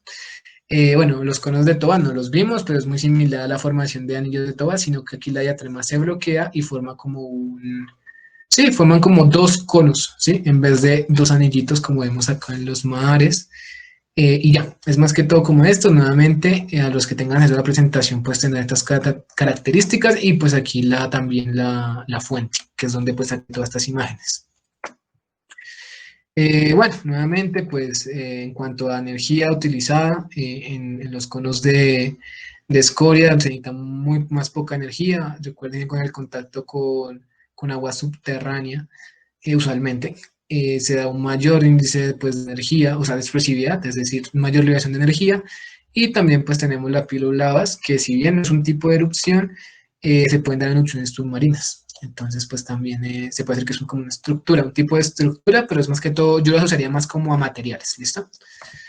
Listo. Y aquí, como decíamos anteriormente, tenemos una distinción entre mayor contenido en sílice y menor contenido en sílice, y aquí tenemos los domos de lava. Bueno, los domos de lava, en resumen, vendría siendo como un conducto y que en vez de provocar un cono de escoria, lo que provoca es un domo de lava por su alto contenido en sílice. ¿Listo? Entonces, al tener alto contenido en sílice, lo que forma son como granitos en la superficie y se solidifican muy cerca del conducto en vez de ser como de piroclastos, como veíamos en los conos de escoria, estos son del magma solidificado. Tenemos pues tipos de domos de lava, que los más usuales son los blow domes o tortas, o pequeños domos o tortas, que como su nombre lo indica, pues parecen unas tortas, que son los que vemos acá, suelen ser pues muy pequeñitos, así muy, muy aplanados. Los domos peleanos, que usualmente se forman después de una erupción, bueno, peleana, llamémoslo así, pues después de una erupción explosiva sería mejor, cuando la diferencia de presión lo que hace es que esto, pum, como que se expanda y forman estos tipos de domos que son como muy, muy pronunciados. Tenemos de UPG Plugs, no encontré una traducción a esto. Pues más que todo como tipos un poco más deformes de los mismos nodos de lava. Y tenemos los coolies, que estos son principalmente pues también muy importantes porque se forman cuando los domos tipo tortas o sea, tienen la erupción en pendientes, pues más o menos prolongadas, lo que hace que se elongue el cuerpo, ¿listo? Esto principalmente pues llevado por la acción de las fuerzas de gravedad y pues del terreno.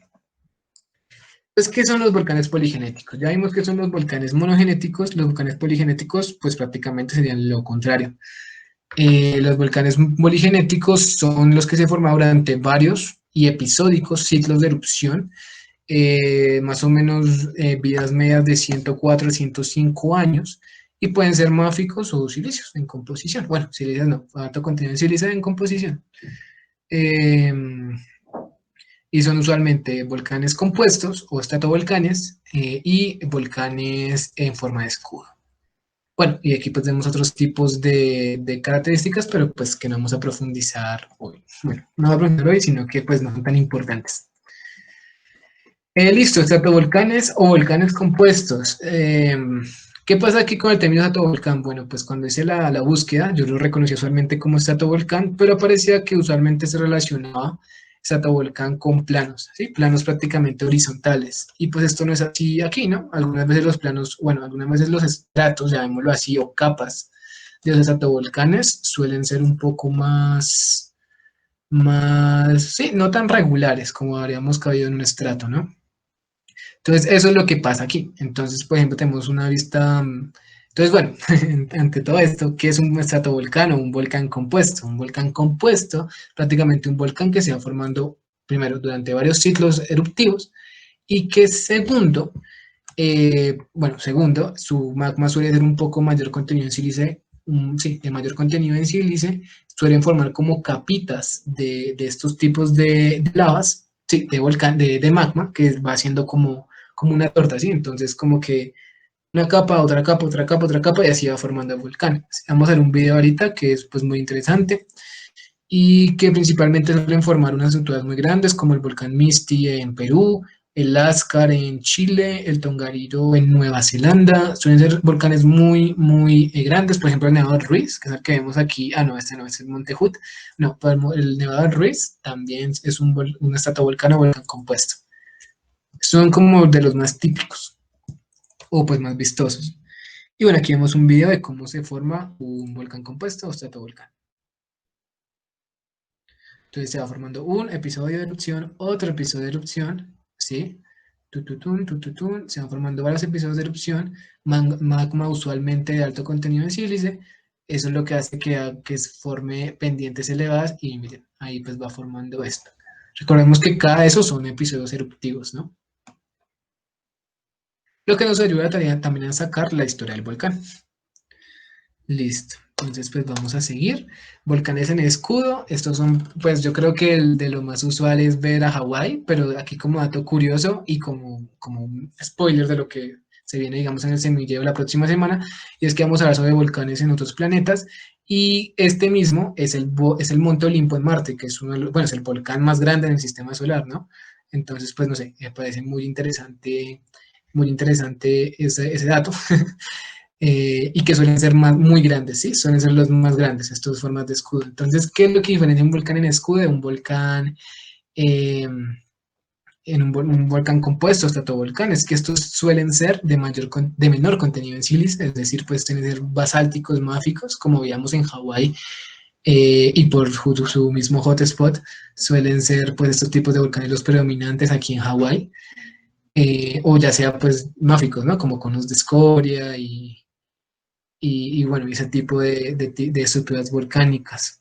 Entonces, principalmente eso, o sea, al ser tan viscosos, no suelen ser de sí, elevada altura, sino que se reparten como si uno le echara agüita a una superficie, lo que hace es que se separa por toda la superficie y no da espacio como a que se acumule una columna de agua. No pasa, digamos, como cuando uno echa miel, entonces ahí sí se forma como una columnita, y eso es lo que vemos, digamos, en estratovolcanes. Bueno, aquí vemos un videito igual que el anterior, pero con estratovolcanes. Entonces, como ven, no es tanta la altura porque es más fluido, sino que lo que hace es que son más grandes a nivel superficial.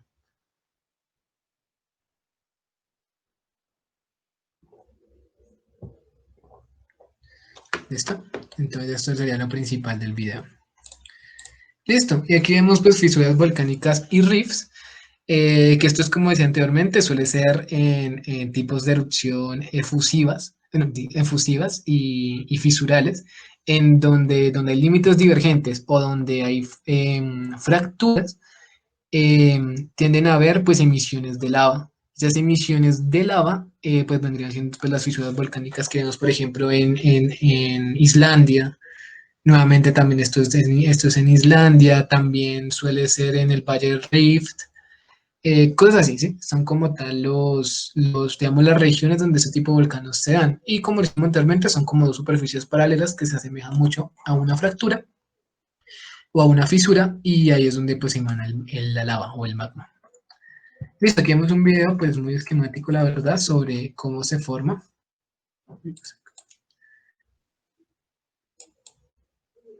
Entonces, esto es lo que está pasando más o menos en África. Entonces, sale un hotspot, una pluma mantélica, y empieza a romper esa corteza que tenemos.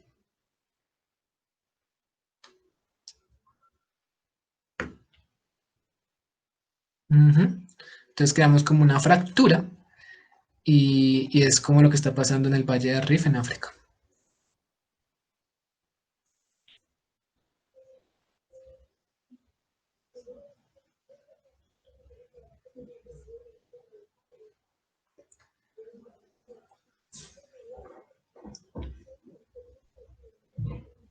¿Listo? Entonces es como el mecanismo por el que se forman pues tipos de volcanes o rift volcánicos. ¿Listo?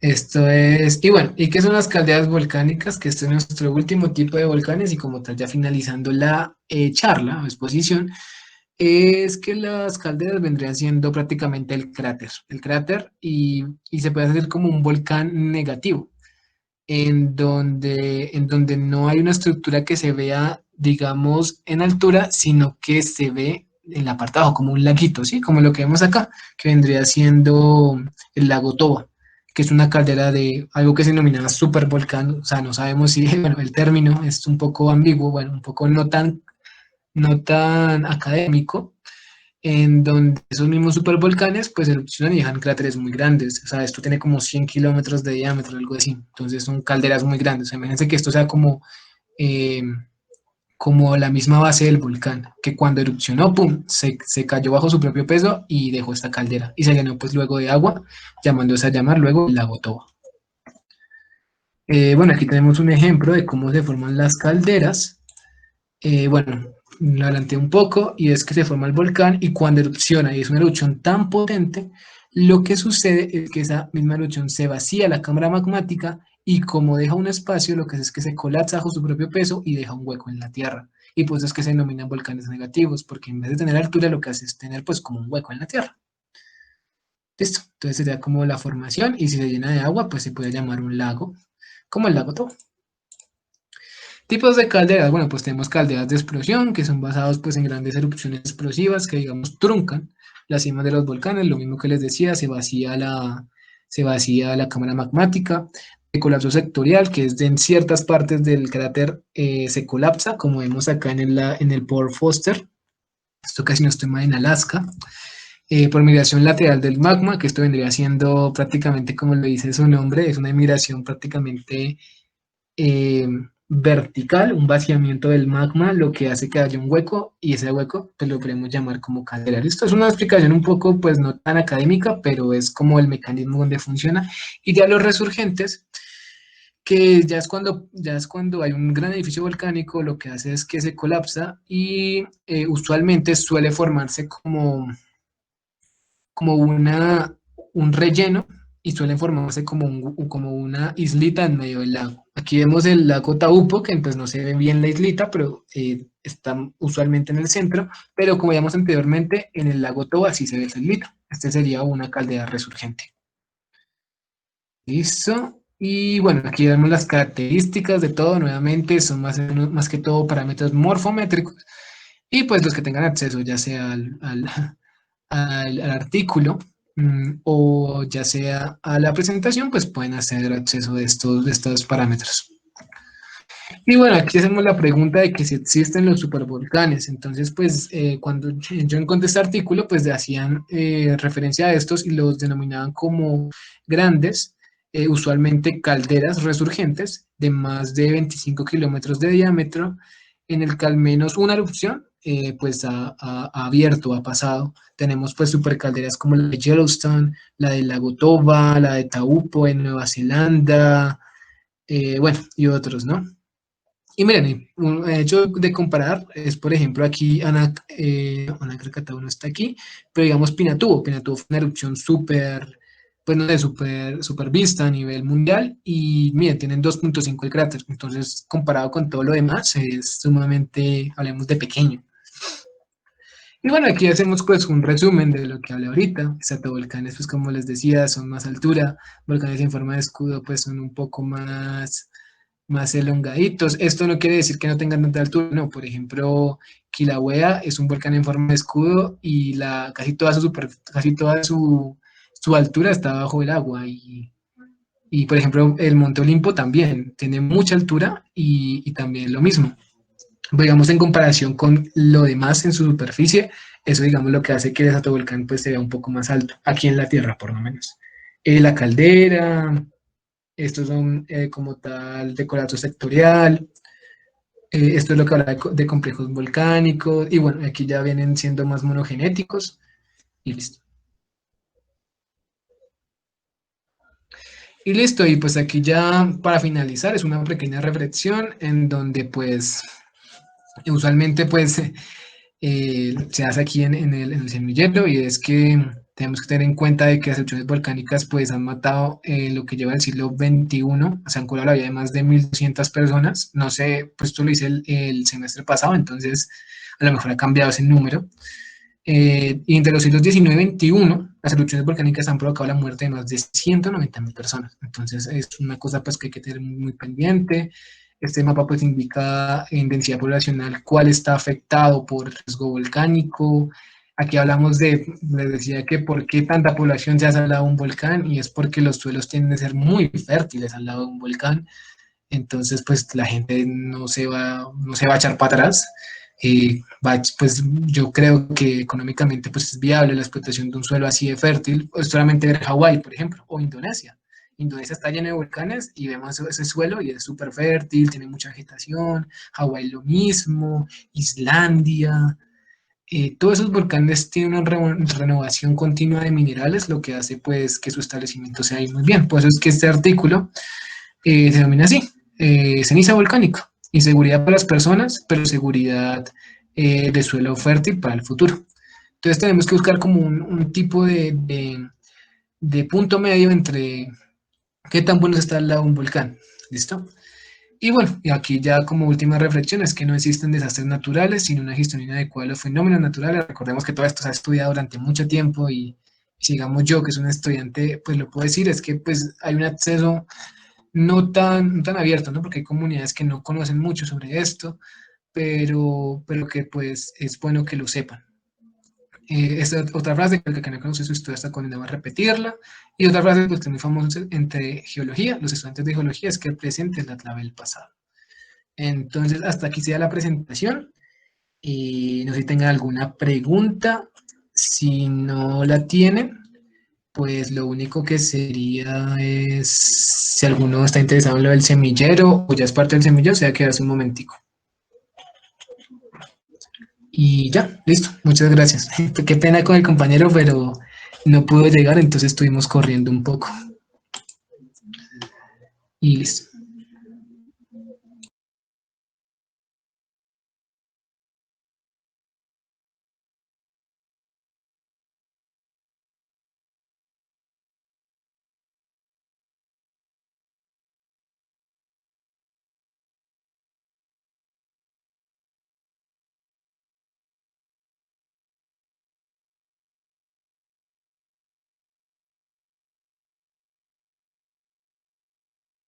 Entonces, si tengan alguna pregunta, alguna duda, algo que no la haya dicho bien.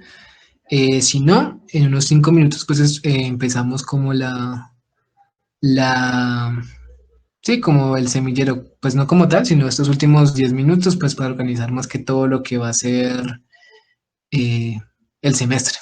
¿Listo? Entonces, muchas gracias.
Bueno, entonces creo que de los que quedamos acá ya son los que hacen parte del semillero.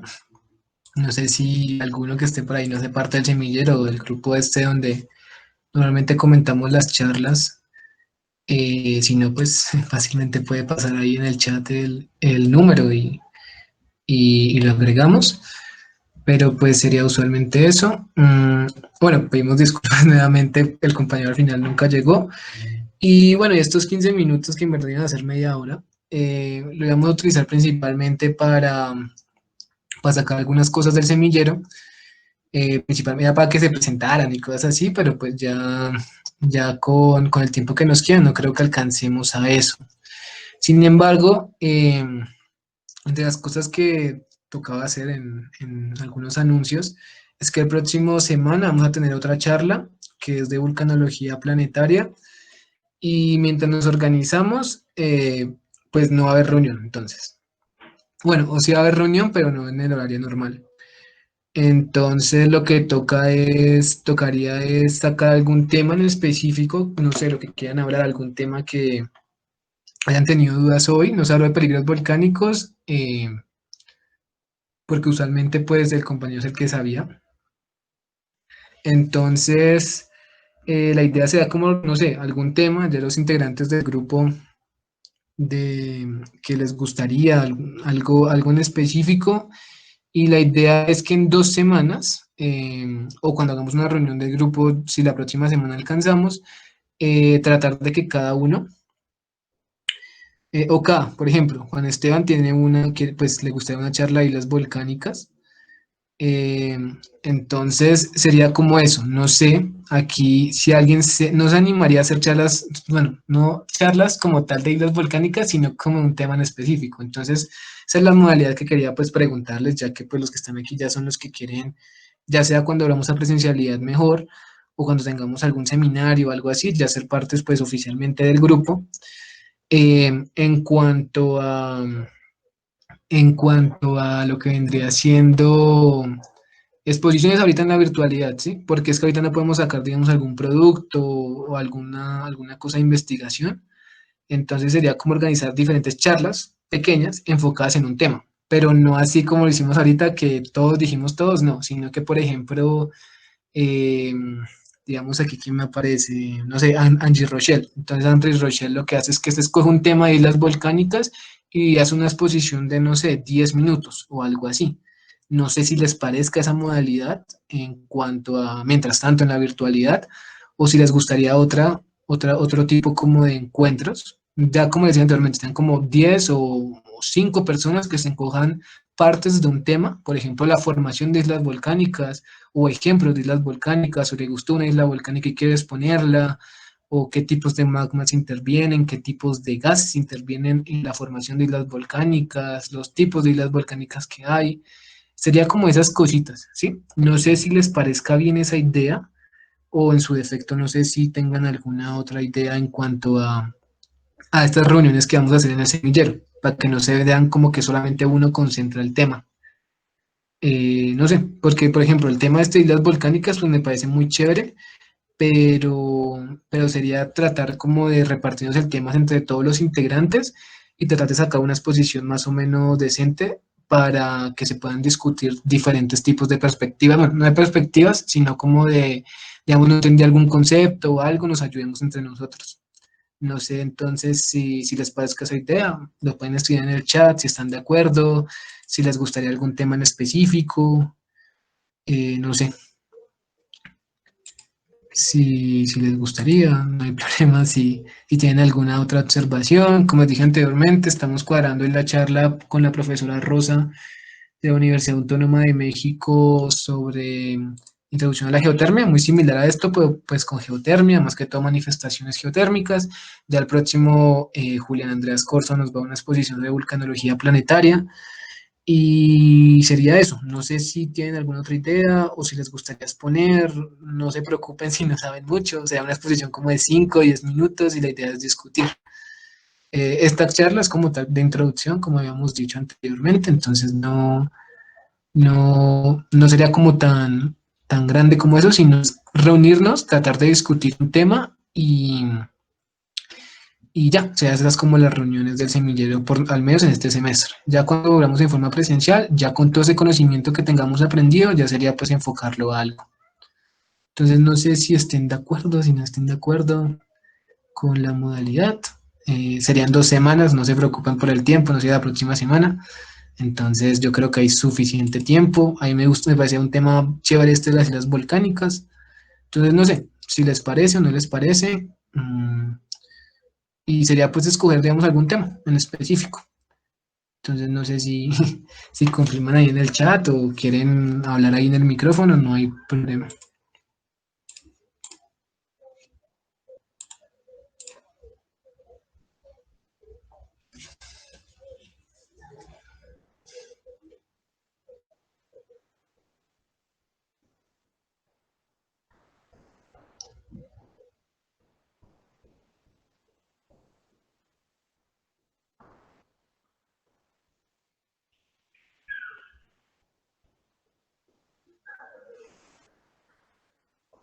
Ok, entonces Heidegger dijo que sí le gustaría esa idea. No sé, ok, la Sofía también. Listo, sería eso. Ya creo que la próxima, no sé, pues igual hay que hay como 10 y en el grupo pues tenemos muchas más personas. Entonces sería como tratar de sacar una reunión y tratar de hablar de ese tema, ¿listo? Entonces pues tenemos ya un tema, una tentativa que sería lo de islas volcánicas. Pues ya me toca hablar con los directivos que faltan y, y ahí lo que sería es lo mismo que les digo. Sacamos el tema, elegimos, no sé, yo trato de desglosar eso, los temas como en varias cosas más o menos equivalentes y nos tratamos de repartir ese tema y sería para dentro de 2 semanas. Entonces, yo creo que por la ahorita pues apenas somos 10 personas, sin embargo pues creo que pues éramos más. Entonces, sería esperar a una reunión y ahí yo creo que podríamos sacar esa idea. Entonces, pues ya tenemos a tres que les parece bien esa idea. No sé si alguno tenga alguna observación de la exposición que tuve. Bueno, faltó lo de peligros volcánicos, pero eso creo que lo pueden encontrar en la otra charla que hicimos de eso, con el compañero que pues que faltó. Entonces pues sería eso. No sé si tenga alguna observación acerca de la exposición, acerca del semillero, alguna duda, sugerencia. Vamos a tratar de hacer reuniones pues más periódicas y lo mismo, sacar un tema y tratar de exponerlo y desglosarlo y tratar de discutir, que es como lo más importante. Entonces, si no es más, yo creo que podemos dar por finalizada la charla y quedo atento a cualquier observación.